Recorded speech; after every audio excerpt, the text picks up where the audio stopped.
And you're good to go, Madam Mayor. Good evening, everyone. I would like to call the special council meeting of October 26, 2020 to order.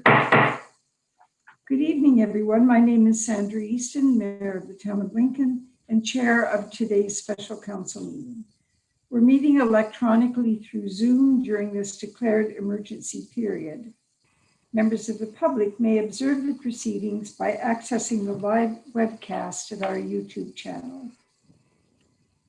The Shononton people have called these lands home for thousands of years, and more recently, the Anishinaabe and the Haudenosaunee have been sharing the land as one dish, one spoon treaty territory. We would like to acknowledge the enduring resilience of the First Nations, Métis, and Inuit people who call this territory home. Madam Clerk, would you please complete a roll call of council so that we can establish quorum as we are holding the meeting electronically today? Thank you. Mayor Easton. Here. Councillor Rajima. Here. Councillor Russell. Here. Councillor Brunet. Here. Councillor Pachariva. Here. Councillor McPherson. Here. Councillor Miklik. Here. Councillor Timmers. Here. Councillor Reimer. Here. Madam Mayor, we have quorum. Thank you, Madam Clerk. In addition, I want to take a moment to welcome the staff we have joining us today electronically.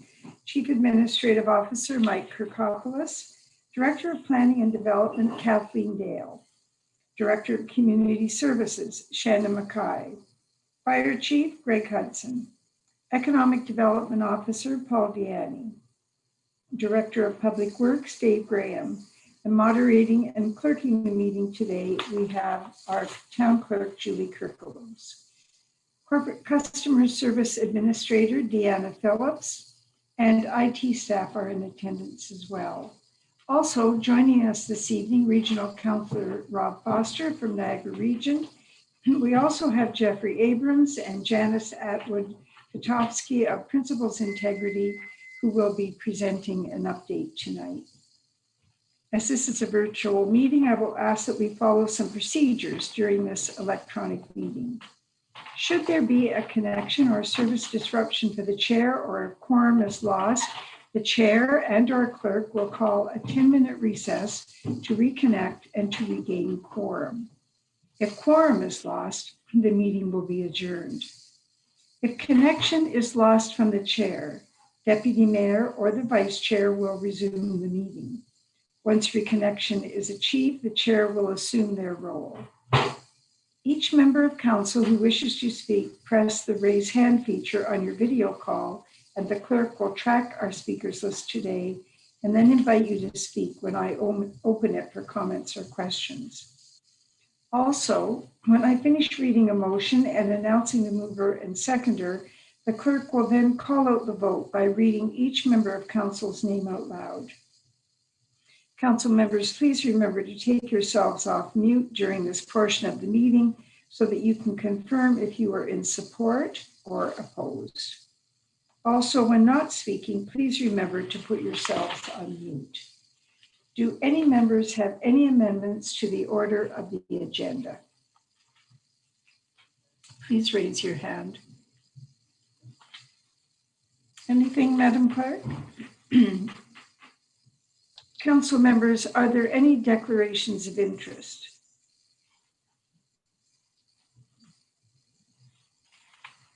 There being none, we'll move on to item 6, which is announcements by members. Please remember you have a limit of 3 items. Do members have any announcements? Madam Mayor, we have Councillor Brunet up first. Thank you. Councillor Brunet, please proceed.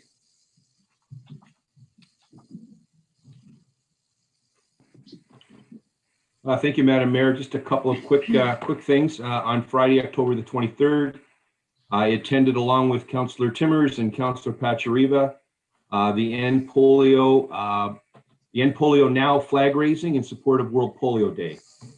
I would like to thank the town staff for organizing and inviting us to participate, and also the Rotary Club of Lincoln for their efforts to raise funds, create awareness in the fight to eradicate polio around the world.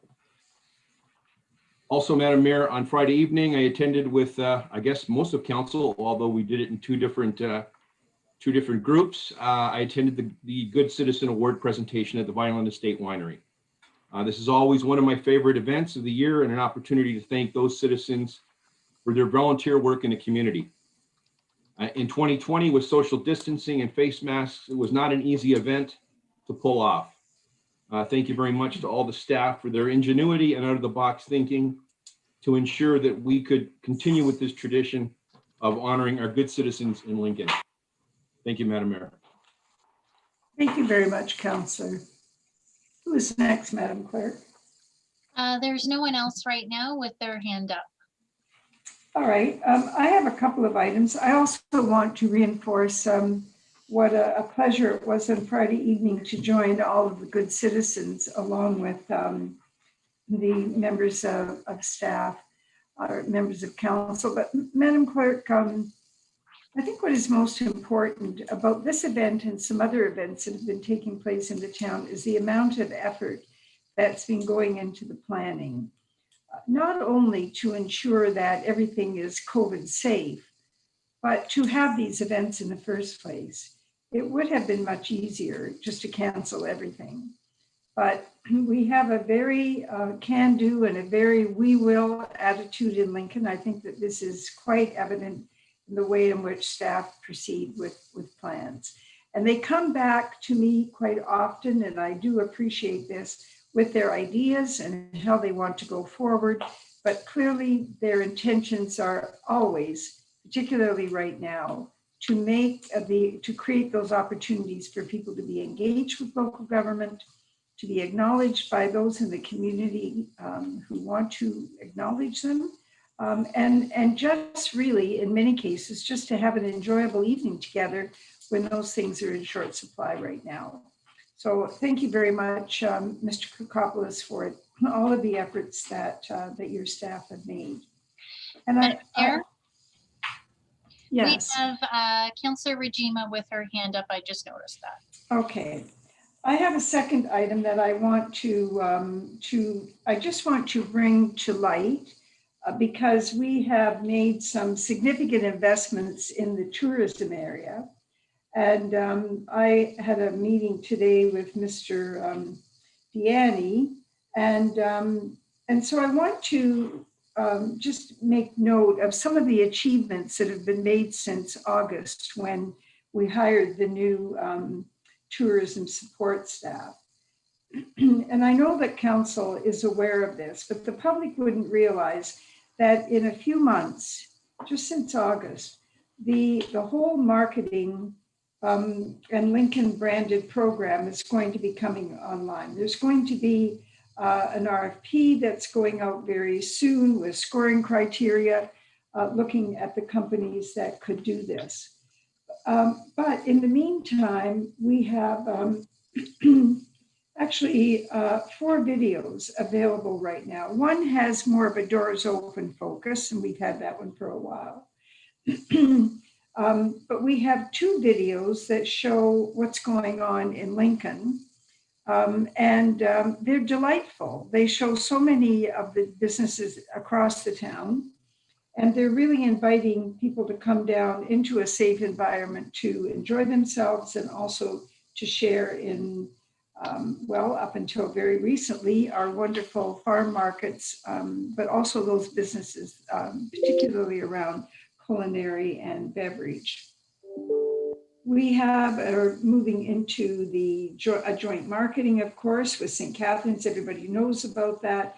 And it's encouraging fall visiting. And then there'll be a holiday campaign and marketing that can be found. And these are all under shoplincoln.ca. And I think this is just a remarkable amount of work that's been done. And it's really quality work.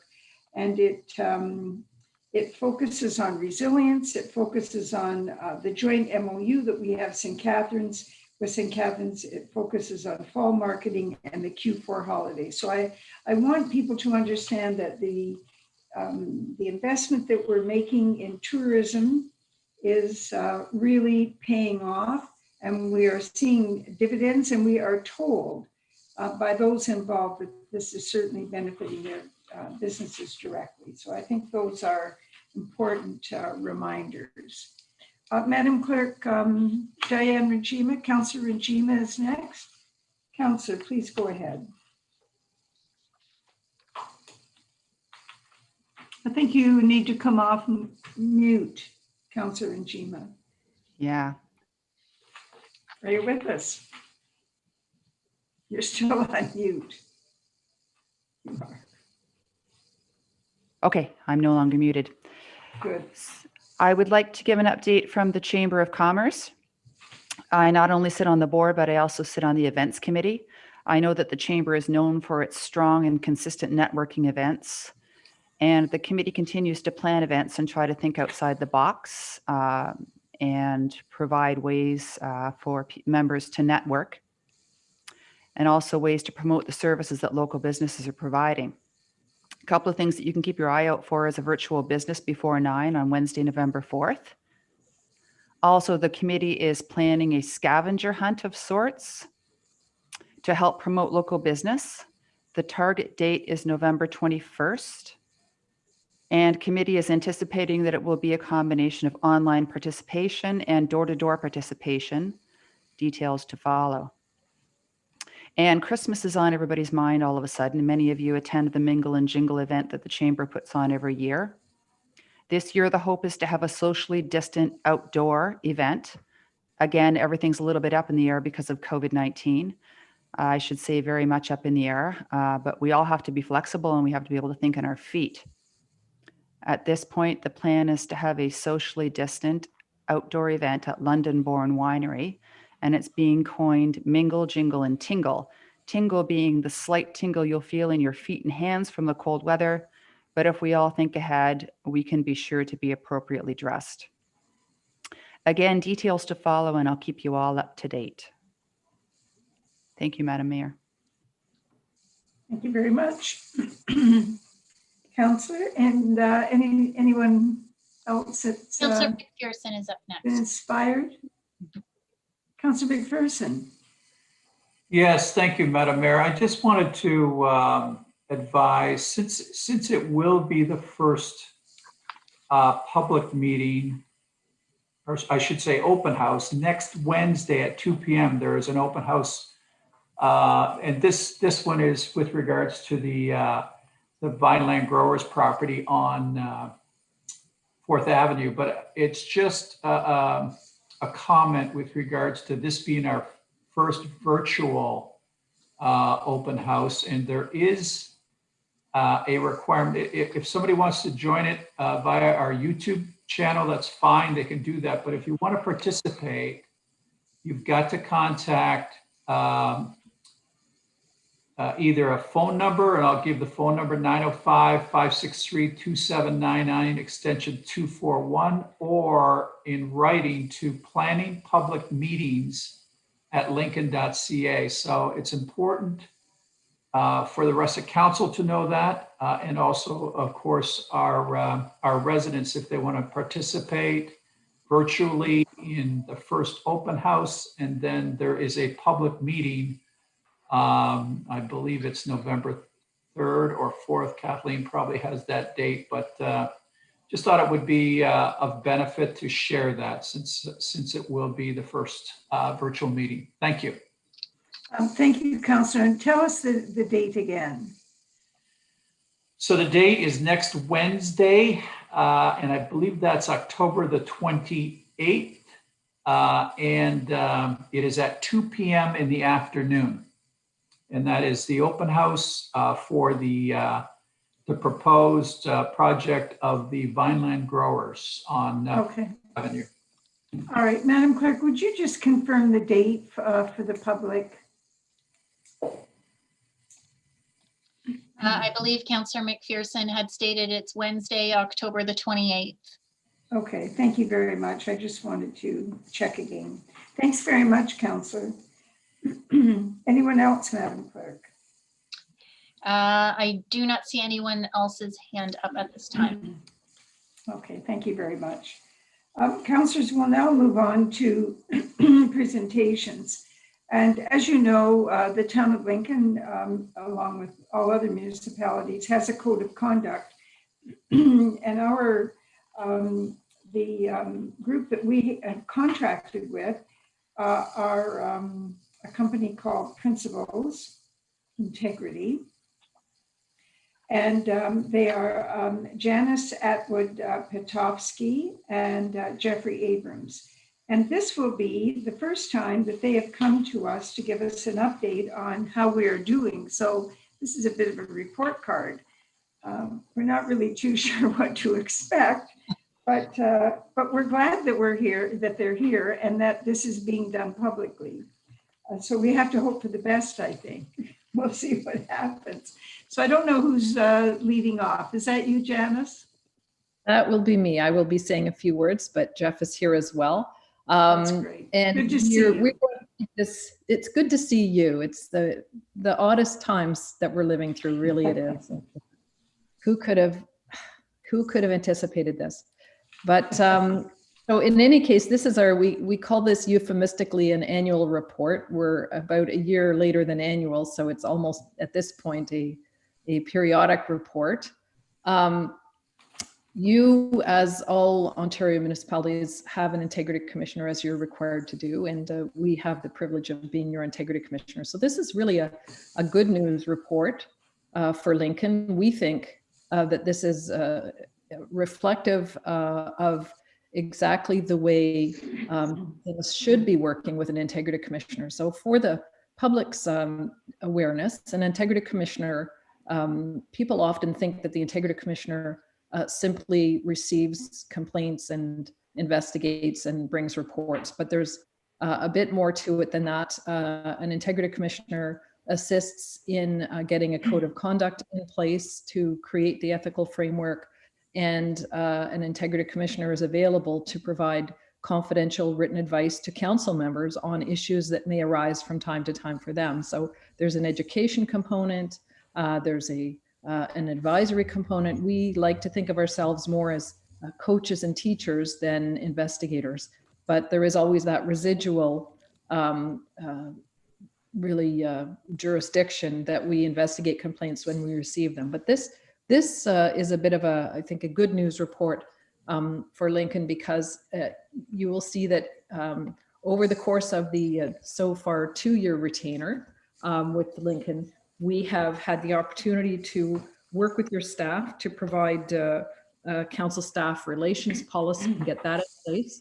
And we have received and responded to 5 requests for advice. We were able to provide advice to the members of council. Now, advice to members of council is confidential, as between ourselves and the member of council, and that advice is binding on us. If the member of council seeks advice and basically adheres to the guidance that we provide, then they are effectively bulletproofed in the event of a complaint to us.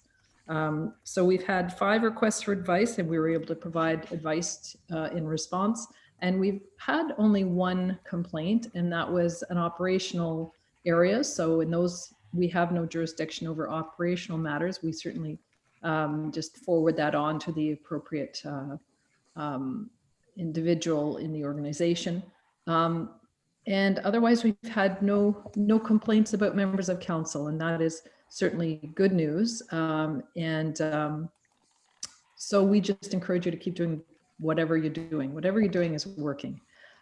We do try to highlight in our annual report or our periodic report some of the experience we see in other municipalities where we also serve as integrity commissioner. We serve now for just over 40 municipalities, mostly municipalities, and 1 school board and a social services district. So we are able to see various issues and themes as they arise across the province, and we try to give the benefit of that insight to our clients. So we are sharing that little bit of observation with you, I guess, about what we're seeing in other municipalities.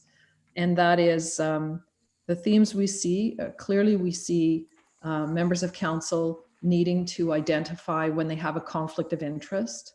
and obtaining advice from their integrity commissioner. Certainly, areas that have caused sometimes confusion for members of council is when they are a part of an organization or a club whose interest is impacted by an application or a request to council. And so in those instances, we encourage members to reach out if they need some clarification or guidance. Another area that we have seen creep up quite a bit in a number of municipalities is this area of the obligation on members of council to be respectful and non-disparaging. Members of council are indeed entitled to and expected to disagree on all manner of issues. However, one of the cornerstones of democracy must be the recognition that different opinions and perspectives are to be respected. So disagreement should never devolve into disparagement or name calling. And so members of council in some municipalities run into a little trouble, sometimes on social media and sometimes actually in face-to-face. So we certainly note that that is a theme in some municipalities. Staying in your lanes, that's an area that has given rise to some concerns in some municipalities where a member of council will overstep their area of responsibility and try to take the reins in their hands to fix a constituent's problem rather than directing the matter to the appropriate staff. So this is an area that members just want to be aware of.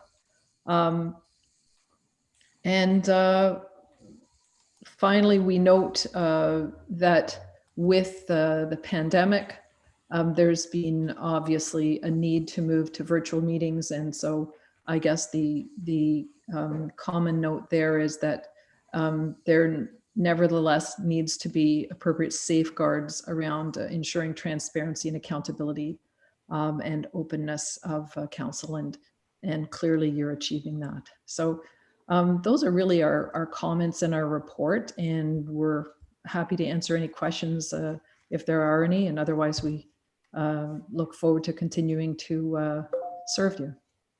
Thank you very much. Jeffrey, did you have some comments as well? Thank you, Mayor. What you just witnessed was our finely honed division of labor. And so for this evening, I'll let Kevin do the heavy lifting. I understand. Very good. All right. Well, then let's turn to the council, because this is a great opportunity for us and to ask you questions. So, Madam Clerk, I need to bring up my list as well. We have Anyone on the list? We have Councillor Rajima up first. Very good. Councillor, would you like to proceed?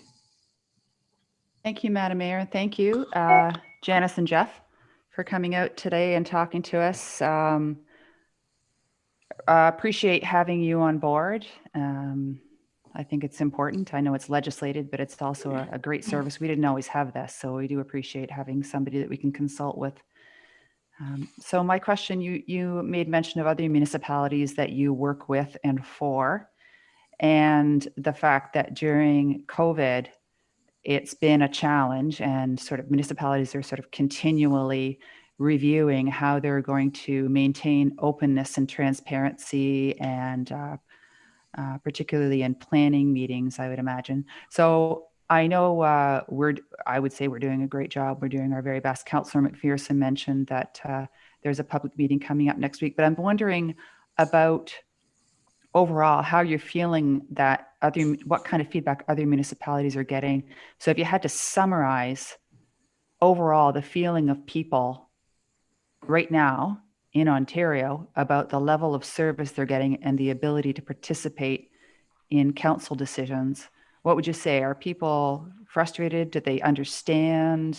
Do they feel like people should be doing more? What do you think? Well, let me try this one on. I think for the most part, there are a couple of hot spots, but for the most part, we've seen a bit more of an intensive following of municipal council matters across the province. People are more keenly interested. So in a sense, that's a benefit of electronic meetings.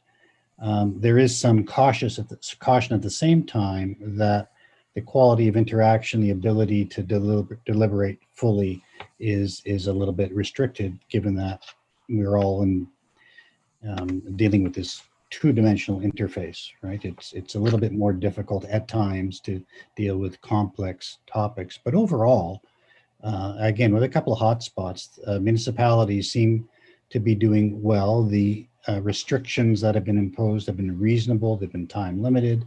They're doing their best to improve the technology and to make it as seamless as possible.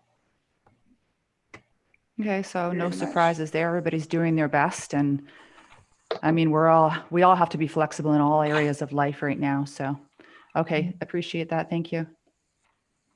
Thank you very much. Madam Clerk, I don't see any other hands.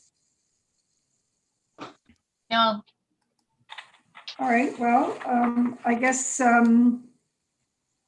it's good news, and thank you very much for that, Janice and Jeffrey. We appreciate it very much, and it's good to know that we'll be able, that we certainly know that we can contact you at any time when circumstances change. I have a question regarding new provisions under the conflict of interest. Is there anything about those changes that you think might be helpful to us? What is the general construct of those changes? Who wants to go? Sorry.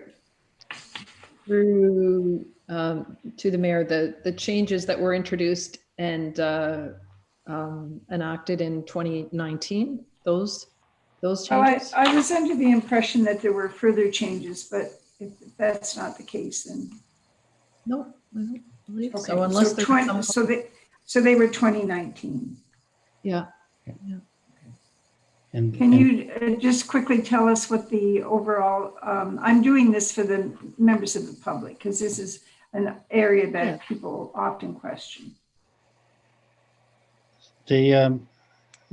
One of the most interesting changes was the introduction of principles, provincially endorsed principles into the statute, which to some extent were boilerplate, signaling that it's important for members of council to keep their private interest and their public duty separate, that sort of thing. But one of the principles that actually guides us to some significant extent in our work is the recognition that members of council should properly be from the community, have experience in business and community associations and otherwise. And so that creates, to the extent, well, I guess this is one of the other major changes in the Act. The Integrity Commissioner now has a role with respect to receiving inquiries, complaints about conflict of interest matters. And that's I think, a preferred approach because it keeps it out of the courts. And it allows us as Integrity Commissioners to recognize that principle in particular and do our best to enable members of council to participate in council matters, to, of course, advise them when there's a true conflict of interest or a matter which regarding which they should be disqualified from participating, that they do so. But at times we're able to parse a matter before council so a member is able to participate to the extent possible. So that's been we find a very helpful change in the legislation and an interesting one. And so if I used words like participate more fully or participate without fear of reprisal, which one would be more accurate? With respect to avoiding conflicts of interest? Mm-hmm. Well, I think it's participating more fully. As always, I mean, one of the most important aspects of having an integrity commissioner is that you can go to and rely on the integrity commissioner's advice in circumstances where there might be a complexity or you have a concern or somebody in the community may have tapped you on the shoulder and suggested that, you know what, maybe you ought to back away from this particular council report, which sometimes happens. And so you have the ability to come to us in relatively short order. We can provide written advice that guides you and allows you to participate to the extent possible. It's not always possible to participate. There are obviously many areas in which interests arise and where counselors have to avoid creating a conflict of interest. But the scheme is a pretty good one because the statute is there, the code of conduct guides you. We're there to interpret it, and you're able to seek advice and extend and participate to the extent possible. Okay, that's very helpful. And because you are on retainer, it's not a hardship for the corporation when councils do access your services, and they should be encouraged. We should all be encouraged to do so, to Yes. be safe. Generally, we do operate on a fee-for-service basis. There's a small retainer. It generally is an hour and a half of our time. One of the benefits of having such a large number of clients is that, for the most part, we've seen the question before in a different flavor. And so we can usually quite rapidly turn around our advice with only an hour and a half, maybe 2 hours time. Great. Thank you very much. Thanks, Jeffrey. Well, I don't see any other hands up. So Janice and Jeffrey, thank you very much for joining us this evening. It's good to know that we're operating on the right track. I think that gives confidence to the public, but it also, knowing that you're there for us, because life isn't always simple, gives us a lot of confidence as members of council. So thank you very much for your report this evening. All right, we'll move on now to the motion.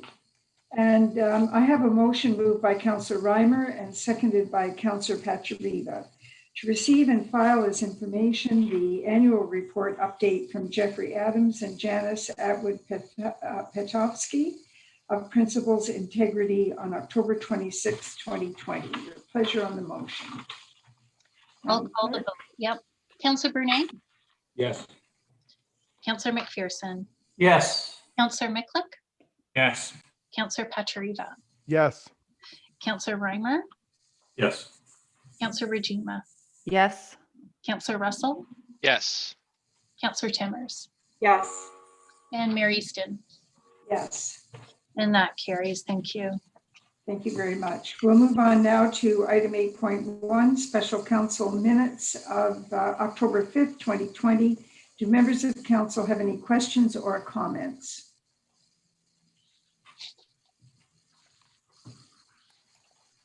There being none, I have a motion moved by Councillor McPherson and seconded by Councillor Brunei. Approve the minutes of the following meetings of council, Special Council Minutes of October 5th, 2020. Madam Clerk, would you please call the vote? Thank you. Councillor Brunei, Yes. Councillor McPherson, Yes. Councillor Miklik, Yes. Councillor Pachuriva, Yes. Councillor Reimer, Yes. Councillor Regima, Yes. Councillor Russell, Yes. Councillor Timmers, Yes. Mayor Easton, Support. and that carries. Thank you. We're now considering items under council information, items 10.1, 10.2, and 10.3.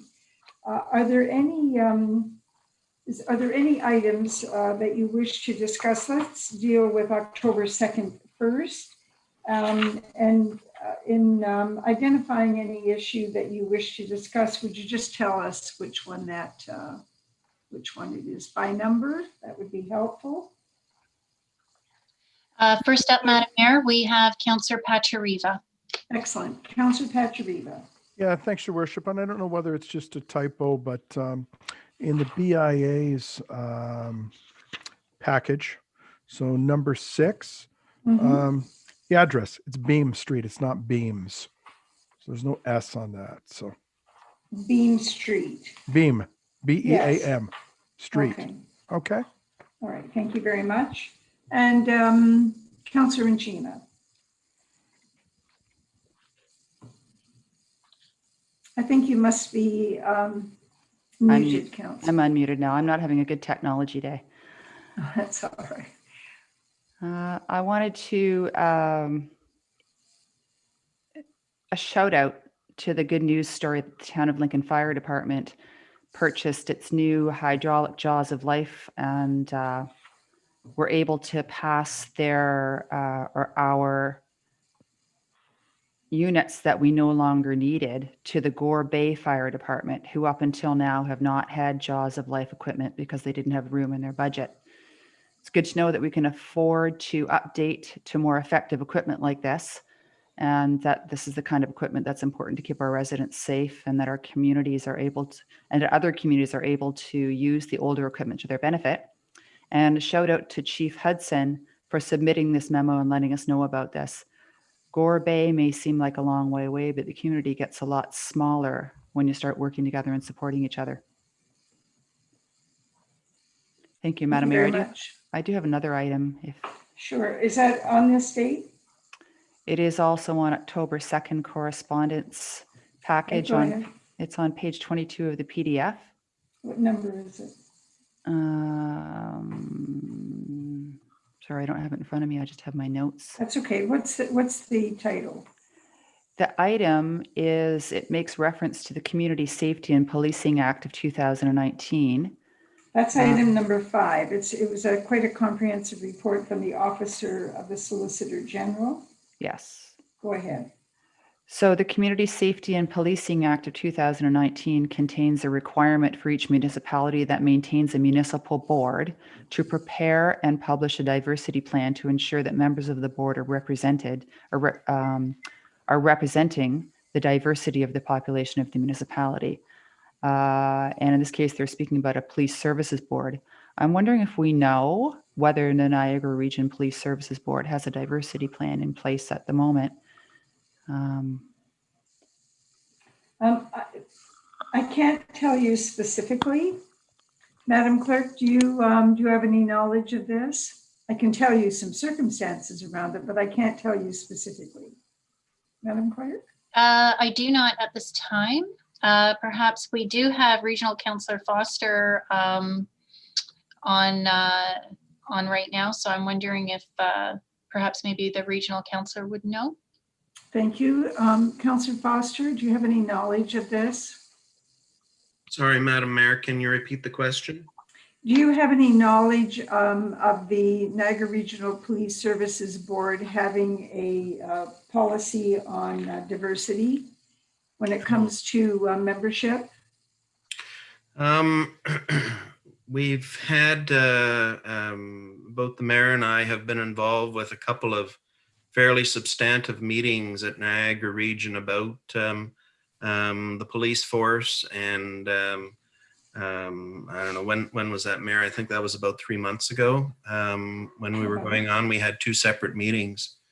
The police within Niagara have a fairly comprehensive program that they've set up and are following. And the chief was able to give us a pretty good review of this within our meetings. There, as he had stated, even within the meetings, you know, there's always more to do, but you know, police services in Niagara seem to be moving in the right direction. So,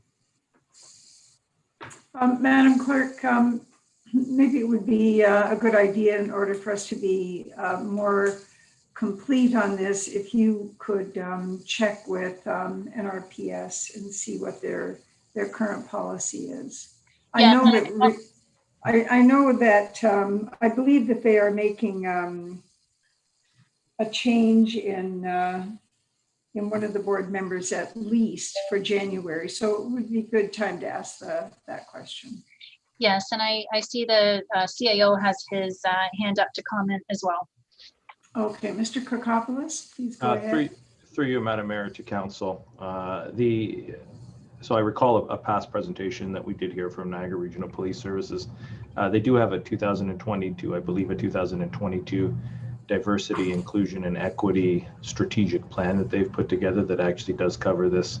I can make sure I send Council a copy of that, but I'm fairly certain that Niagara Regional Police does have that plan, Councillor Rajima. And again, in doing so, I know they've shared it with us as local area municipalities in the region, so that collectively we can work to tackle some of the issues around that particular, the particular challenges we faced with various populations in our community. So I will make sure council has a copy of that. Thank you. And thank you, Madam Mayor. You're very welcome. Thank you. Let's move on now to the October 9th items of correspondence, of which there are 11. Are there any questions about any of these items? Number of items from Committee of Adjustment.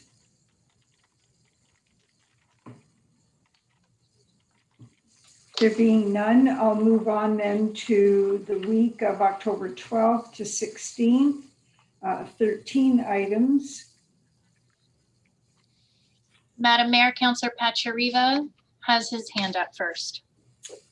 Councillor Pachariva.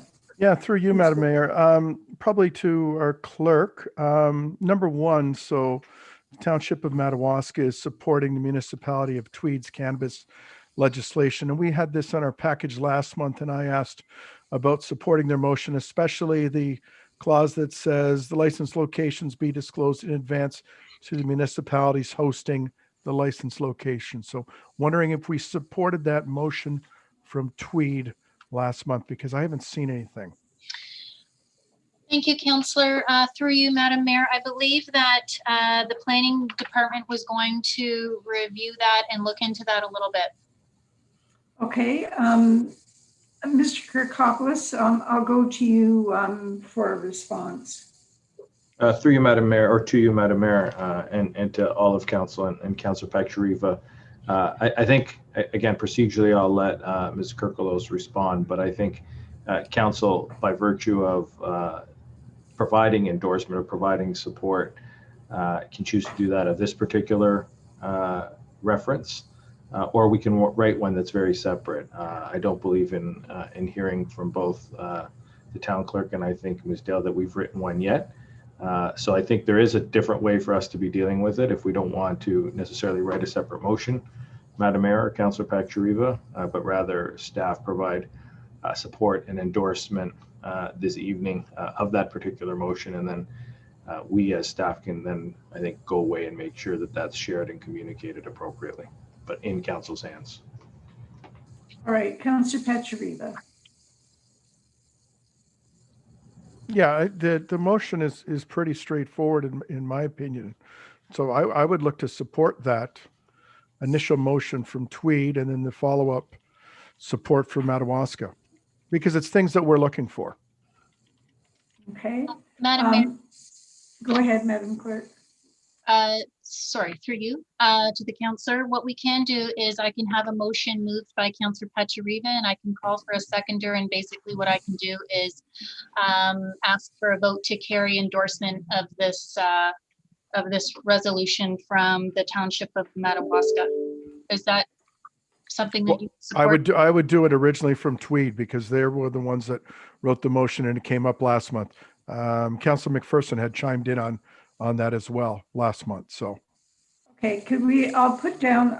We'll make note of that. Moved by Councillor Pachariva, seconded by. But before we formally put that motion on the table, Madam Clerk, I want to make sure that through to Mr. Kirkopoulos, I want to make sure that the Tweed recommendation fits in with the direction that we're going, and that what we're doing here is using it as more as strength to support the motion. Is that your intention, Councillor Pachariva? yes. Okay. All right. Mr. Kirkopoulos, do you have anything else to add? Through you or to you, Madam Mayor, no, I don't at this particular point in time. That was Okay. our interpretation and understanding as well. Okay, Madam Clerk, what is the process then? Will we deal with that motion now or wait until this list is exhausted? We can deal with that motion now. Okay, go ahead, please. Okay. I have a motion moved by Councillor Pachariva and seconded by Councillor McPherson. Councillor McPherson, do you support that second? Sure. Okay. And it would be to support the municipality of Tweed, as well as Madawaska Valley, in regards to the cannabis legislation. And I can circulate that resolution to all of council prior to sending out to all of municipalities. It's to Okay, thank endorse you. this particular resolution, okay? And All I'll right. call the councillors' names. Councillor Brunet, Support. Councillor Russell, Yes. Councillor Regima, Yes. Councillor Pachariva, Yes. Councillor McPherson, Yes. Councillor Micklick, Yes. Councillor Reimer, Yes. Councillor Timmers, Yes. and Madam Mayor. Support. And that carries.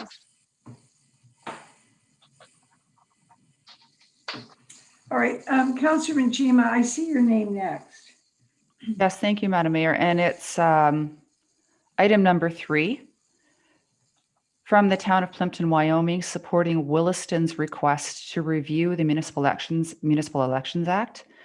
My jaw dropped a little bit when I read that the allegation is that people are renting out little huts on their seasonal properties to family members and then using the lease to justify being a voter in the municipal election.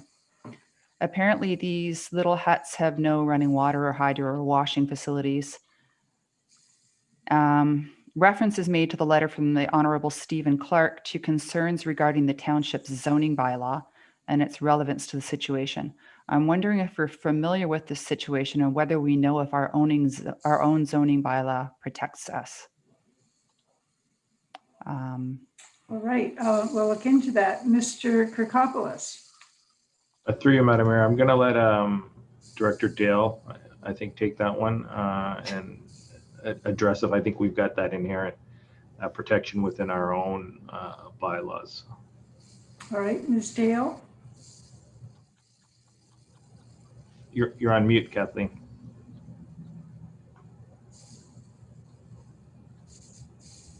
Through you, Madam Mayor. So it's not so much the zoning bylaw, it's more our property standards bylaw. So our property standards bylaw, if you're going to live in a dwelling, there's certain minimum things that you have to have in a dwelling, like running water, for example. So this issue would be covered under property standards, more so than zoning. You also can't live in an accessory structure without such facilities in the zoning bylaw as well. All Yeah, right, thanks. Go ahead, Madam Mayor. Does that help you? It does. It was a very brief reference to the zoning bylaw, so I wasn't really understanding how they were implying that the zoning bylaw would protect from this kind of situation. But I guess as Director Dale is deducing from this, the zoning bylaw, again, as she said, would protect from the situation being that there is no running water it wasn't not the zoning bylaw, but our property standards. But I was wondering how the idea that people can just simply rent something on their property for a brief period of time and they become instant voters in the municipality. That's, I think, what this whole request to review the Municipal Act is about. So anyway, I'll be following it. Madam Clerk, do you have any insight into how this could happen? I think what the council is looking for is to make sure that that we have things covered here. So as you know, we receive our voters list from MPAC, and so right now it's early days right now, but we will be reviewing that. I'm part of an elections task force, and this will probably be on one of the items for discussion going forward on how to manage this. So I should probably have more information early 2021. Thank you. Be interesting to hear that story. Appreciate it, Madam Mayor. Thank you very much. Mr. Kirkopoulos, your hand is up, no? And I also thought I saw Councillor McPherson, but his hand is down, so, all right. Then let's move on then to the motion. I have a motion moved by Councillor Mikulik and seconded by Councillor Rinjima. Receive and file the following council information packages of October 2nd, October 9th, and October 16th, 2020. Madam Clerk, would you please call the vote? Councillor Brunei, Yes. Councillor McPherson, Yes. Councillor Mikulik, Yes. Councillor Pachariva, Yes. Councillor Reimer, Yes. Councillor Rajima, Yes. Councillor Russell, Yes. Councillor Timmers, Yes. and Mayor Easton. Support. That carries. We'll move on now to item number 11, recommendations from standing committees. And we're now considering item 11.1, Committee of the Whole Budget Minutes of October 7th, 2020. Do members have any comments?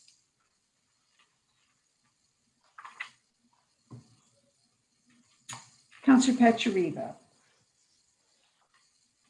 Yeah, thanks, your worship. Just a point of clarification, our CEO of the Lincoln Public Library is Julie Andrews, not Andrew. Thank you, Councillor. No Madam Clerk, worries. you have that?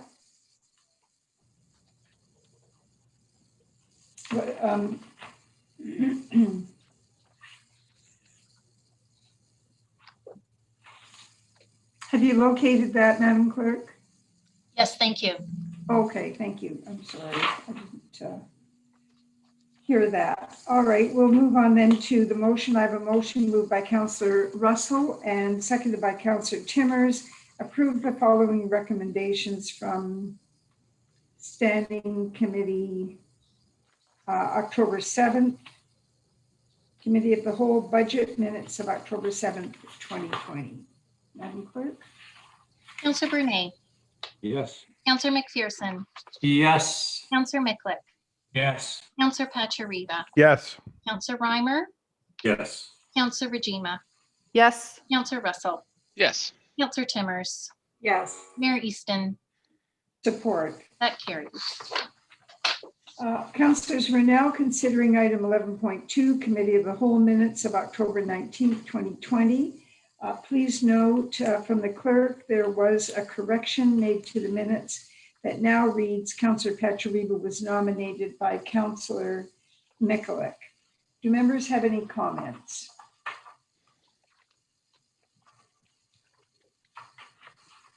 There being none, I have a motion moved by Councillor Rinjima and seconded by Councillor Pachariva. Approve the following recommendations from the Standing Committee of the Whole Minutes of October 19th, 2020. Madam Clerk, if you would call the vote. Councillor Brunei, Yes. Councillor McPherson, Yes. Councillor Mikulik, Yes. Councillor Pachariva, Yes. Councillor Reimer, Yes. Councillor Rajima, Yes. Councillor Russell, Yes. Councillor Timmers, Yes. Mayor Easton, Support. and that carries. Councillors, we move on now to item 12, which is the reports of municipal officers. And first we have the mayor's report, and then I'll move on to Regional Councillor Rob Foster. Ladies and gentlemen of Lincoln, thank you for joining this council meeting of October 26, 2020. My mayor's message tonight will be focused on supportive community, local focus, and personal and community resilience. The past 8 months have been very challenging for everyone and in every part of Niagara. Individuals and communities have demonstrated a tremendous caring spirit, and through that spirit have been helpful, have been generous and understanding of situations outside their circle of responsibility.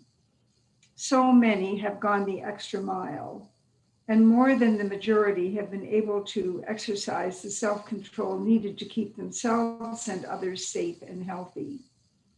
The results will continue to speak for themselves and for our diligence in maintaining healthy communities. Tough decisions have and continue to be made. Everyone is tightening their belts, and opportunities are being sought wherever they can be found to ease the pressures being experienced by families and individuals. Out of trying times such as COVID-19, we begin to hear the wise words of encouragement and strength. And I quote, "I can be changed by what happens to me, but I refuse to be reduced by it." Our family is searching for a new reality, and we're looking for the strength of that reality to change what we were before. Our futures are determined by our own sweat.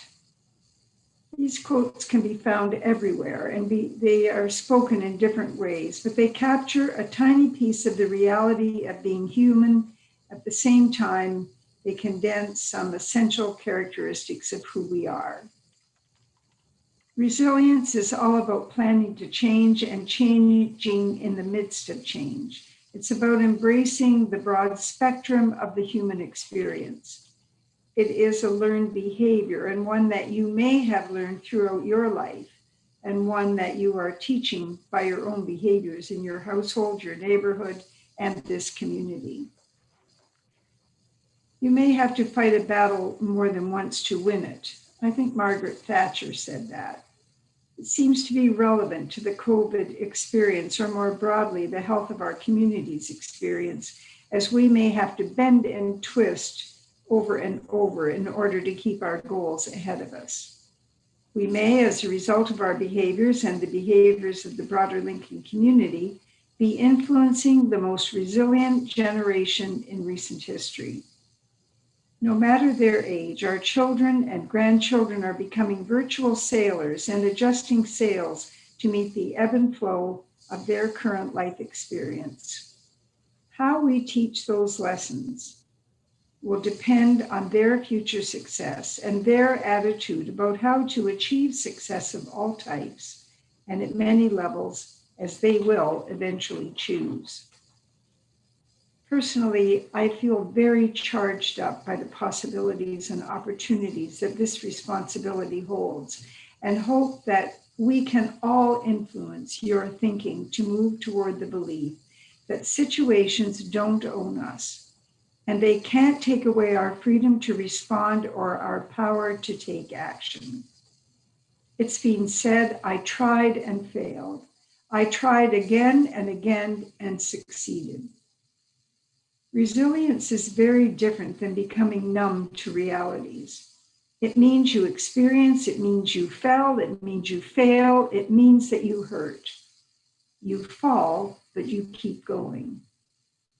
The reason why this is so relevant to us as human beings is because throughout all of the COVID health risks, we continue to have the power of choice. Like so many situations where we have limitations, either physical or emotional, we adapt and we pivot. We have the power of choice. Resilience continues to be demonstrated in compassion for self and others, and success is measured in marginal progress, even in the worst of situations. Countries around the world are responding to coronavirus in different ways, and the same applies to regions, towns, and cities. It is a mix of how to address pressing health needs, support the jobless, and aid small business affected by lockdowns.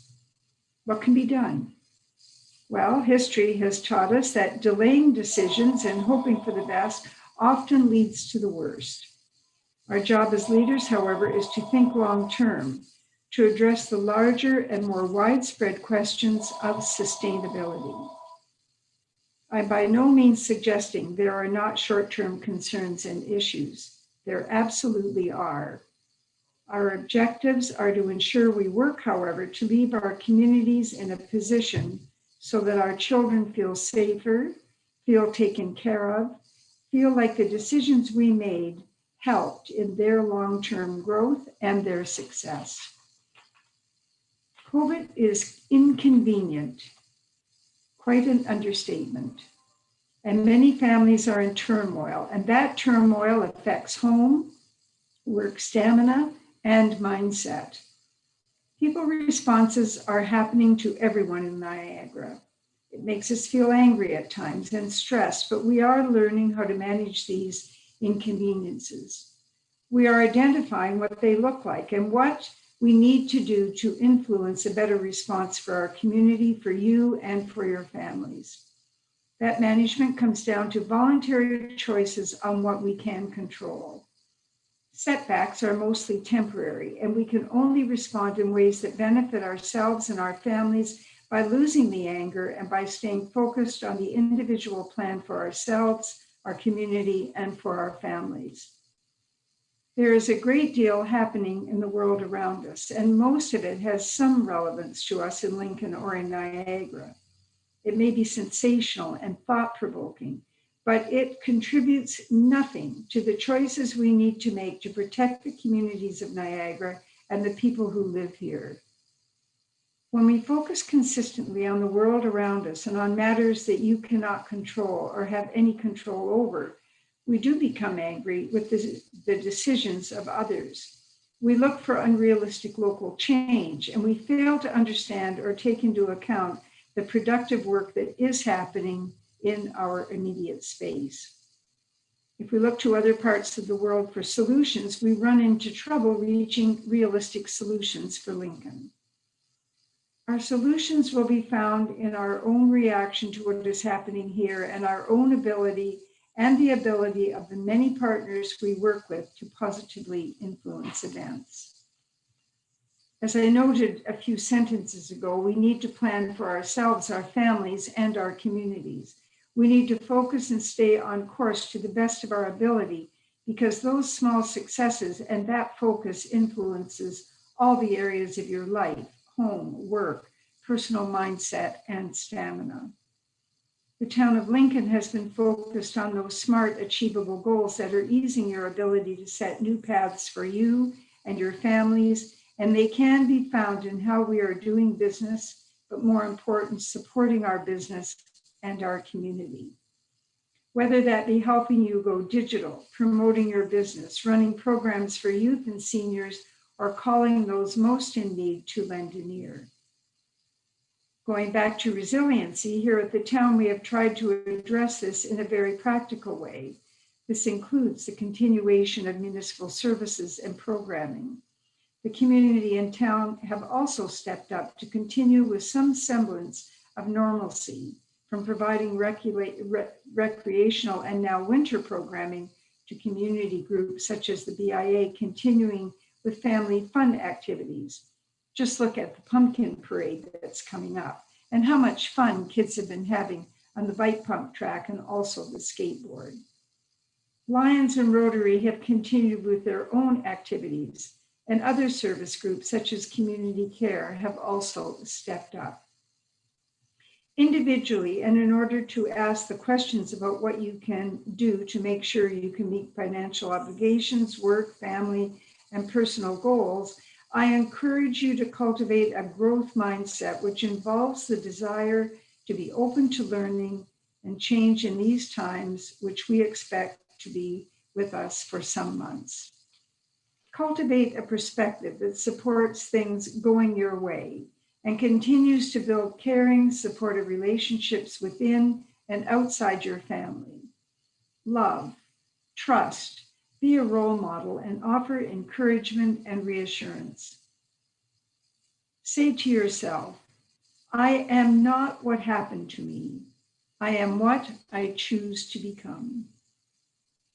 Those choices are best made within a context of self-assurance, to make a difference and to do so with a positive outlook, knowing that only we as a community can influence the good that is among us and the good that begets good for future generations. You live in Lincoln, where children are encouraged to achieve their very best in our current climate. They will be better prepared if we can be resilient models and show them a future path to personal growth. In Lincoln, we all strive to be good neighbors, some days more than others, but selflessness has always been well demonstrated throughout our community, and particularly in the past 8 months. Your awareness for others and their well-being has made life bearable at the worst moments for many. As a council and staff of the town of Lincoln, we strive to support solutions for you so that you can continue to support others. Stay on course to the best of your ability and seek strength everywhere you can. Success in one area depends on success in all areas of your life and those around you. So in closing, while we are dealing with a global pandemic, the community has embodied resilience.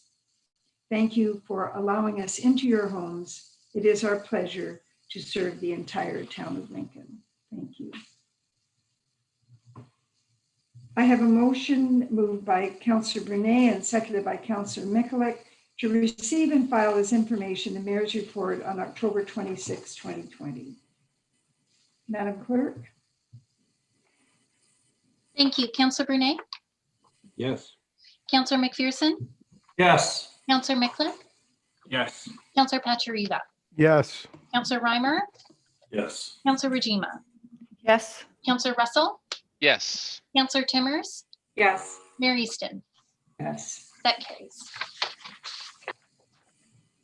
We're now considering item 12.2, regional councillor update. Councillor Foster. Thank you, Mayor Easton. Good evening, everybody.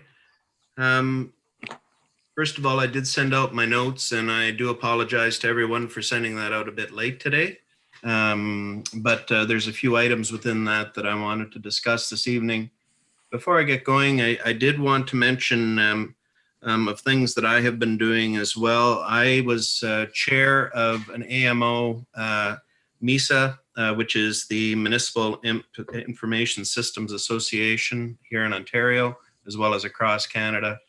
But I was chairing a meeting last week on cybersecurity, and we had information coming in from the OPP, as well as a number of key organizations here in Ontario. I'm discussing some of the very interesting challenges that we have in the whole area of information technology in municipalities. If you guys were not able to participate, or if no one was able to as it was going on, I would suggest strongly, I will make sure I get the link for you to go in. If it, how can I say this? If it doesn't sort of have the hairs going up on the back of your neck, of course, maybe I'm an IT guy, but if it doesn't have them going up on the back of your neck when it's done, you'll, I'll be very surprised. So as far as information this evening, just a couple of things I wanted to mention. We did go through our first capital budget meeting. I did present to you guys at our at the last council meeting, the items that involved Lincoln. No changes in that area. The big discussion the other evening was the wastewater treatment plant that is being proposed and is going to be built in the Niagara Falls area. A fairly significant amount of capital, to say the least. It's a $320 million project. It's likely the largest capital project for sure that the region has ever done. But it's required for a wide variety of reasons. I think an awful lot of the councillors, and I don't know if Mayor Easton will agree with me on this, but certainly the $320 million sticker price with this certainly gave some consternation to a number of councillors. But big picture, this is required for Niagara. So anyway, long story short, the capital has been moved to our first approval of it, which is going to be on November the 26th, which is going to be our next budget committee meeting at Niagara Region. Waste management, well, we got the new guys in place. Not a day too soon. The last week of the old contract in town, a fair number of problems were going in, particularly hitting the east end. There were some minor issues last week that I was aware of. People have been very good at using both the app and also sending information to the region to get things corrected. But anyway, from what I heard in my discussion with staff at the region is that things went relatively smoothly this past week. So Anyway, this week coming up is our first 2-bag garbage week. So we shall see how things go this particular week. And as always, if there's any issues that you become aware of, please get a hold of me, and I'll make sure we have the discussion back in with staff. The third thing that I wanted to talk about briefly was the West Lincoln Memorial Hospital and the formula fairness motion that I had passed some time ago. Staff are in the process of putting together a report that's going to go to corporate services. It is my view with that we are going to have a fairly substantive amount of information coming back and through to us. I don't know specifics yet. I am going to be meeting sometime within the next week with staff to find out a little bit further where the report is going and what's happening within that. So stay tuned. As I've always said on this particular file, I'll make sure when I know something and hopefully when I know positive things in particular coming along, I will make sure that you guys know right away. So that's pretty much my report for this evening. So thank you very much. Thank you very much, Councillor Foster. I see Councillor Pachuriba. Yeah, thanks, Your Worship. Thanks, Rob, for the presentation and being here as always. Just a question with respect to the new collection agency, GFL. So the majority of the 6 pickup spots are in West Niagara. What was the rationale behind using 411 Glendale Avenue? So the old yard that the previous contractor used. Wouldn't it have made more sense to be somewhere out in the West End to cut down on the travel time? Or is that? Well, to be quite honest, Councillor Pachuriva, obviously it's a corporate business decision on where they're having their corporate headquarters and what it is they're doing with it. I mean, they are a third-party contractor to what's going on with the regions. So I'm not sure the rationale of what they're doing. As I've said, one of the things well, there's a couple of things with this contract that are kind of important when it's come into play. Number one, the companies that were coming in had to agree to living wages for it had to be, we had to have the minimum wage plus. So in other words, it had to be a living wage that's coming into place for all of the people that are doing the work within this. That's the first time that we've seen that in the waste management side of things here in Niagara. Secondly, is all of the vehicles, and I know Mayor Easton had a chance to, I think you did, Sandra, got to see some of the new vehicles, but if you didn't, they are natural gas that are in place as well. So there's an awful lot of things that are very beneficial to Niagara region and to us in general that are going on with this particular contract. So. Okay, you kind of skated around that, but if you could just, when you're at the region, if you could follow up, just the rationale behind that, because I mean, when winter comes and there's snow on the ground and it takes them half an hour to get here, doesn't make a lot of sense unless there was a long-term lease signed on that property that they're just continuing on. So it's just a site where the trucks are, Rob. So it's not I don't think it's a headquarters. So well, my opinion, for what it's worth, is that it's obviously a business decision on their part to make use of that. So I'm not going to start doubting GFL and what they're doing with this. They're a big company and they seem to know what they're doing. So okay. Anything else, Councillor? Okay, thank you. Councillor Timmers. Thank you, Mayor Easton. Thank you, Councillor Foster, for being here this evening. Regarding the new garbage pickup that began, from my area, I didn't hear any complaints. It seemed it went off well. I didn't hear any feedback from people who were having trouble.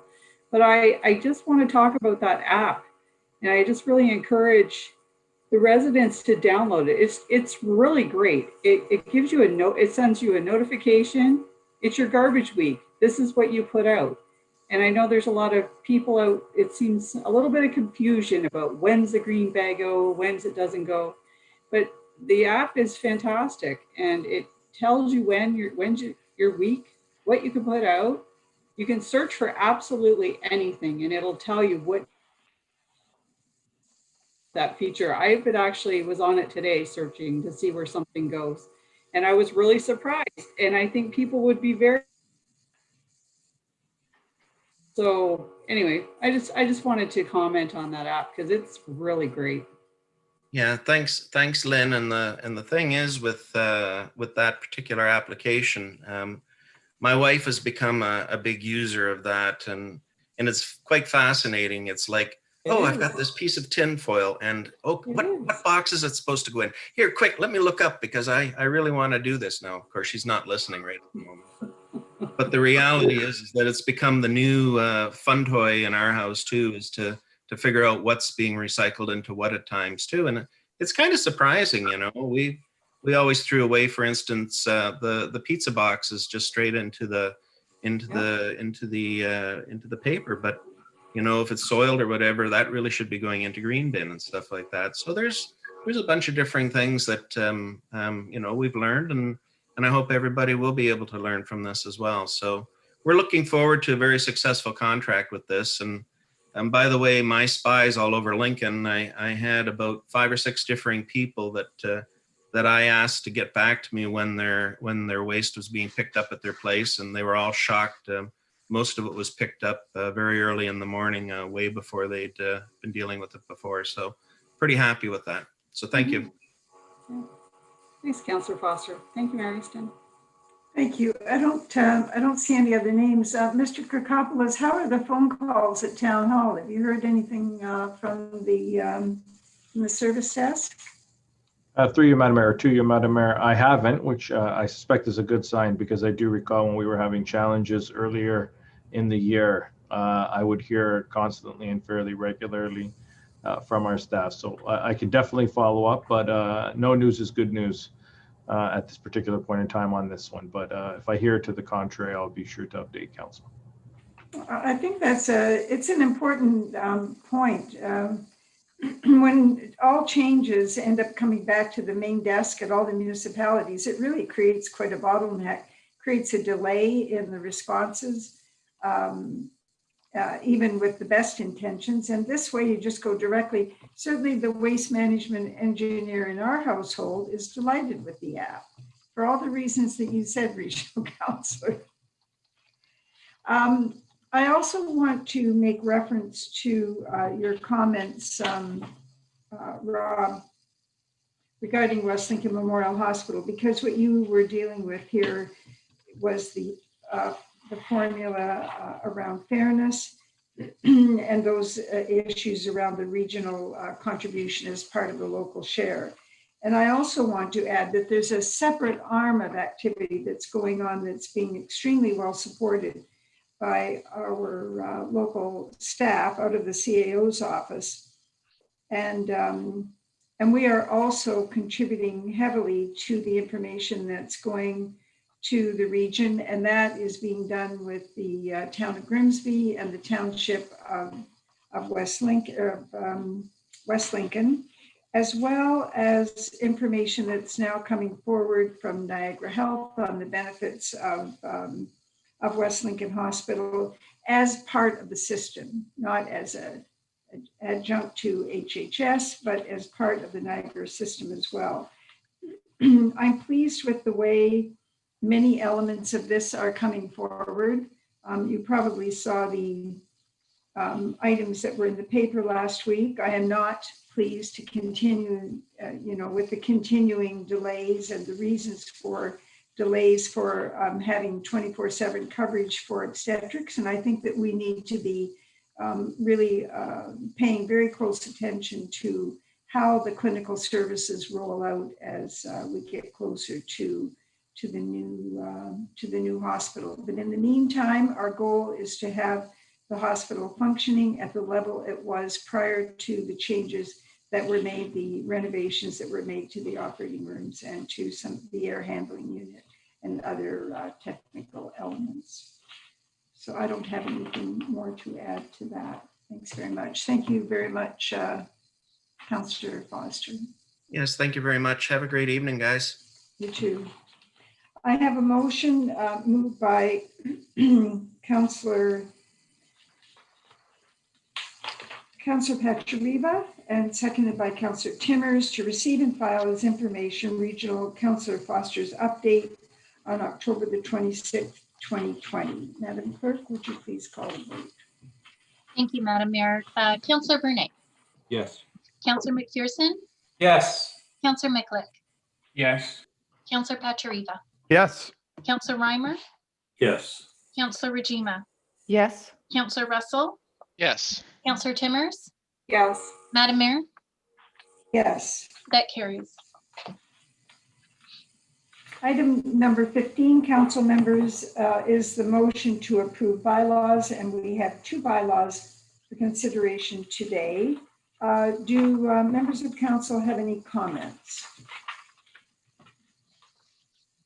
The first bylaw is number 2020-62, a bylaw to regulate signs on private property within the geographic limits of the town of Lincoln. Has many pages to it, many features of it.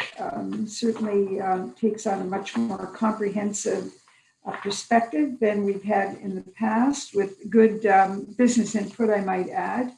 And also bylaw number 2020-63, a bylaw to adopt, confirm, and ratify matters dealt with by council resolution.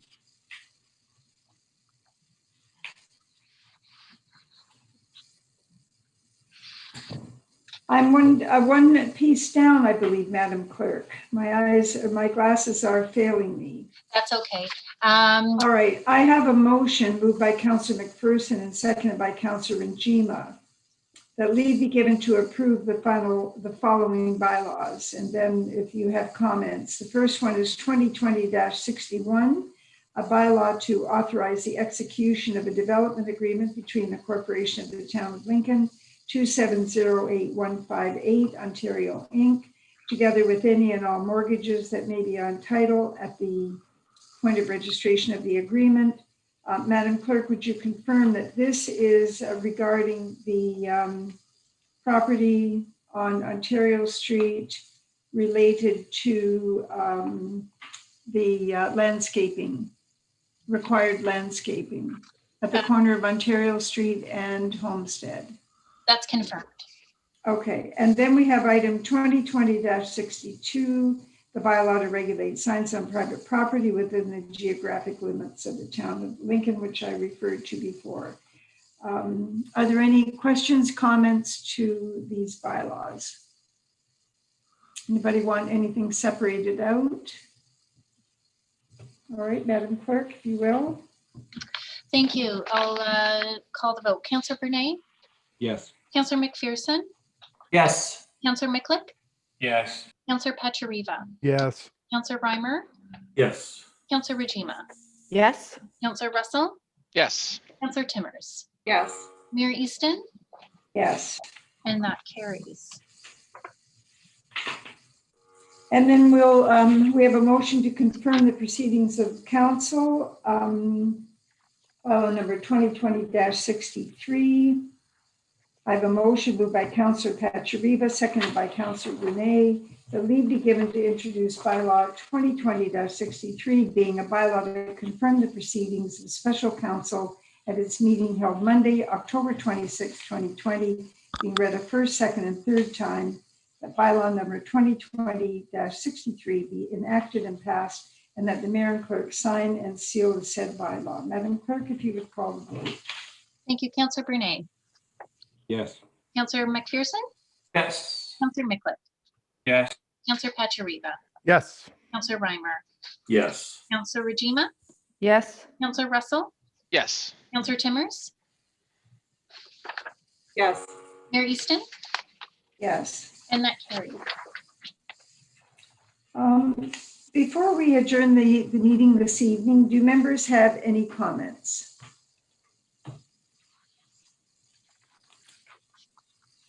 There being none, I have a motion moved by Councillor Timmers and seconded by Councillor McPherson that special council on October the 26th, 2020 be adjourned at 19:26 hours. Madam Clerk? Councillor Brunei, Yes. Councillor McPherson, Yes. Councillor Miklick, Yes. Councillor Pachariva, Yes. Councillor Reimer, Yes. Councillor Rajima, Yes. Councillor Russell, Yes. Councillor Timmers, Yes. Mayor Easton, Support. that carries.